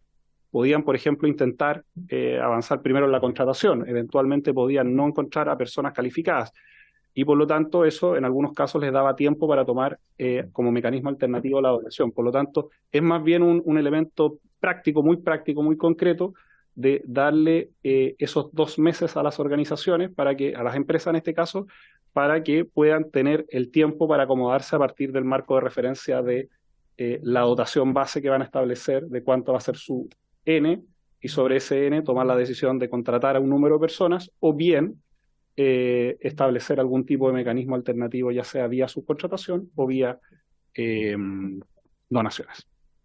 Esa es la razón. Diputado Guzmán. Gracias, Presidenta. Subsecretario, por su intermedio, Presidenta, yo creo que estamos acá haciendo algo que a mí me genera mucho ruido, ¿eh? Usted al inicio de su respuesta dice que quieren acelerar el cumplimiento de la ley. Usted tiene vigente una ley hoy día. La ley está vigente. El reglamento, el decreto del año estaba vigente, perdón, el decreto 64 estaba vigente de febrero del 2018. Por tanto, a mi juicio, y lo dejo abierto a la discusión de la mesa, nosotros llevamos prácticamente 8 meses o 7 meses discutiendo el proyecto de inclusión, y justamente un tema bien discutido fue el aumento del guarismo. Y perdón lo que voy a decir, usted lo puede debatir o no lo pueden compartir, pero una cosa es que nosotros estemos aquí discutiendo un proyecto de ley y que por fuera, a través de decreto, nos estén alterando ese guarismo que ha sido el objeto de esta discusión. A mí me parece que si existía un decreto del año 2018 y que podrá facilitarse la fiscalización, pero no por vía administrativa, hacerse una reinterpretación de lo que significa el guarismo del 1%. Entonces, yo, subsecretario, y podemos tomar un acuerdo quizás, Presidenta, desde la Comisión, creo que aquí se le está faltando en cierta medida al trabajo legislativo el respeto necesario. O sea, aquí tuvimos al ministro, compartimos distintas visiones, pudimos llegar a buenos consensos, sacamos un proyecto de ley, fue aprobado unánime, si no me equivoco, en sala, pasó al Senado con nuestras modificaciones y eventualmente se va a convertir en ley. Y mientras nosotros estamos en ese proceso legislativo, que nuestra labor se está ingresando a través de decreto, modificaciones al guarismo que a nosotros no podemos sino manifestar nuestra disconformidad. Yo se lo digo, subsecretario, y espero que puedan reconsiderar esta medida. Hoy día tienen recién ingresado, hace menos de una semana, el nuevo decreto, pero creo que están interpretando vía administrativa lo que nosotros queremos hacer vía legislativa. Y espero que eso se pueda reconsiderar, porque aquí habían reglas del juego que estaban desde el año 2018, que hoy día se están alterando sin considerar lo que hemos hecho nosotros en materia legislativa. Yo lo dejo planteado. Voy a analizar también con mi equipo legislativo cuáles son los pasos a seguir respecto de eso, pero creo que la gran facultad respecto a no modificar esto en los aspectos más sustanciales que tienen que ver con el guarismo, hoy día aún tienen la posibilidad de poder reconsiderarlo. Nosotros igual creo que hemos avanzado legislativamente en la materia y creo que se hace un cambio significativo en un tema puntual que fue bastante debatido en esta comisión. Hay normas transitorias que también dejaron cierto cumplimiento de la ley, condicionado también al cumplimiento respecto a la cuota de inclusión que incorpora al sector público, y creo que acá le estamos dando o torciendo la mano a la voluntad legislativa. Eso, Presidente. Gracias, diputado. Diputada Pérez. Primero saludarlo, subsecretario, y bueno, yo no puedo estar más de acuerdo con lo que ha planteado recién el colega. Recién lo estábamos hablando acá con la diputada Humay, y la verdad que teníamos bastante duda respecto al planteamiento, pero comparto lo que menciona y creo que le deberían dar una vuelta, porque efectivamente se discutió mucho en esta comisión y en el fondo es como, ¿para qué lo discutimos tanto si finalmente se quiere cambiar? O sea, no tiene ningún sentido, y creo que no es correcto lo que se está haciendo, y también me sumo, digamos, a que vamos a revisarlo antes de poder hablar con usted y decirle lo que nos parece efectivamente con el equipo y con los asesores. Eso, Gracias, diputada Pérez. Bueno, yo también le encuentro toda la razón al diputado Guzmán.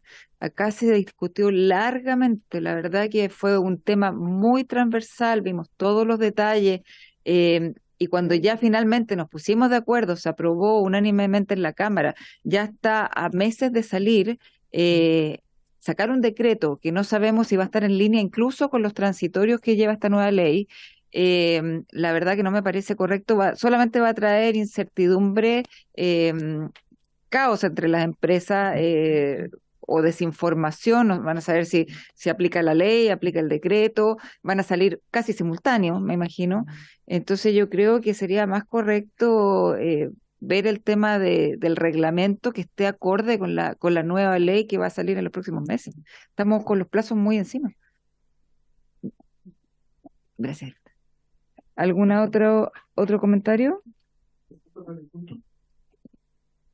Presidenta, tomar el acuerdo quizás de comisión de solicitar, oficiar al Ministerio del Trabajo y Previsión Social a efecto de que retiren una facultad de la ministra, del presidente, retirar este decreto para objeto de que sea coherente con la legislación vigente y que no se cumpla un rol colegislador más allá de lo que ya hemos legislado, o sea que en definitiva sea coherente con lo que existe y no con una visión de futuro respecto a lo que va a existir eventualmente. Sí, yo también creo. ¿Están de acuerdo los demás diputados de tomar ese acuerdo? Sí, vamos a tomar el acuerdo entonces de oficiar. Yo creo que estamos con los plazos muy encima, como le decía. Sería mucho mejor sacar un reglamento con la próxima nueva ley que va a salir dentro de los próximos meses y que no tenga diferencias con los transitorios y que se ajuste a la legislación que ya está por salir. Gracias, subsecretario. No sé si tiene alguna otra palabra. Muy bien. Bueno, muchas gracias por asistir. Y habiéndose cumplido el objeto de esta sesión, esta se levanta.